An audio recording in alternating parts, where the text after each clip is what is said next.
ਫੇਰ ਸਰਤਾਜਾਂ ਵਰਗੇ ਆ ਫਿਰਦੇ ਲਿਖਦੇ ਗਾਉਂਦੇ ਕਿ ਸਾਨੂੰ ਦੂਸਰੇ ਜਹਾਨ ਵਿੱਚ ਲੈ ਗਏ।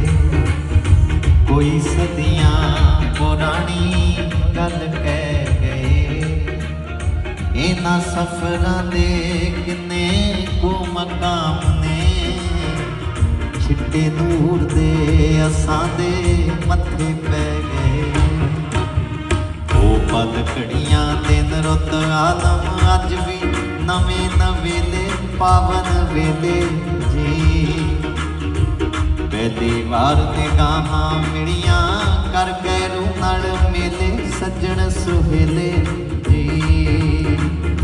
ਸ਼ੁਕਰਾਨੇ ਤੇਰੇ ਸੰਦਲੀ ਹਵਾਏ ਨੀ, ਇਹੋ ਸ਼ਾਇਰ ਜੋ ਲਖਨਊ ਚ ਬੁਲਾਏ ਨੀ।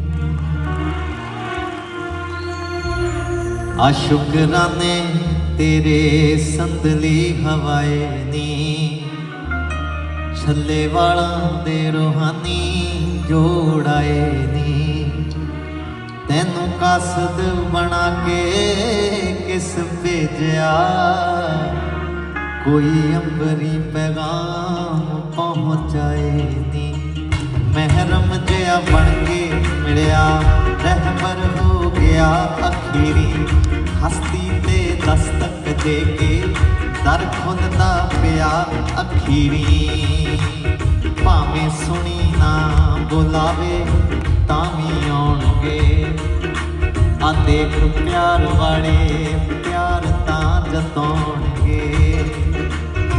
ਕਾਇਨਾਤ ਦੀ ਹਮੇਸ਼ਾ ਹੀ ਗਵਾਹੀ ਏ, ਇਹ ਦੀਵਾਨੇ ਇਹ ਤਾਂ ਹਾਜ਼ਰੀ ਲਵਾਉਣਗੇ। ਵਕਤ ਦੀ